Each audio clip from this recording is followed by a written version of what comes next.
Hey everyone, my name is Brandon Morgan and I am the professor for this Mexican Revolution course. We'll be together for the next 4-ish weeks. Very intensive course, but I think a very rewarding one. Hopefully you'll feel the same when we're all said and done. Right off the bat, and I know I've said this in other places, I want to really make sure that if you ever have questions, you feel free to ask. I try to be as accessible as possible, either via text message, email, or Twitter.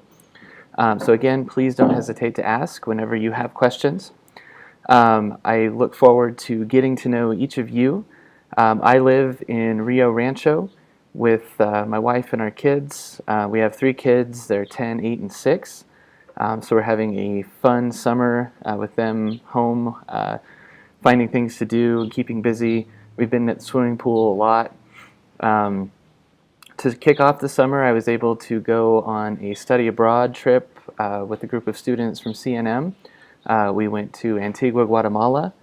So that's one of the places that I've traveled in Latin America, but I've also spent a bit of time in Mexico doing research for my dissertation work. That focused on not directly on the Mexican Revolution, but the revolution in the border was a big part of my research work, and my PhD program focused a lot on the Mexican Revolution. So I love teaching this class. It's one of my favorite topics to teach about and to read about and to think about. So I look forward to exploring it with all of you over the next couple of weeks. So I look forward also to hearing about some of the reasons that you're interested in the revolution and learning more about it. I actually came to the study of the revolution after working with immigrant populations in Albuquerque and Santa Fe 2000, 2001, and wanting to learn more about the history of the people that I had been working with. As I started to study Mexican history and Latin American history, the revolution was one of the topics that really caught my attention because with all the debate that we'll talk about, most scholars see it as the first social revolution of the 20th century.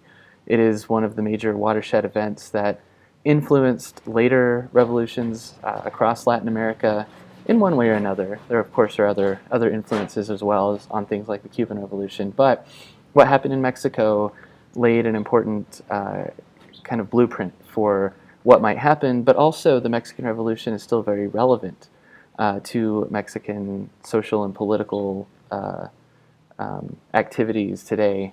We'll be talking a little bit, probably on the side via Twitter, about the elections that by the time you see this will have just taken place in Mexico. So I don't want to belabor this too much, just wanted to let you know a little about me, a little about my interest in the topic and my family. You can read a little more about that on the professor introduction section. Please look at that as well because it contains some of the expectations that are laid out for the class, as well as things like the late policy. So again, welcome to the course. I look forward to meeting you all and learning from your insights on the Mexican Revolution.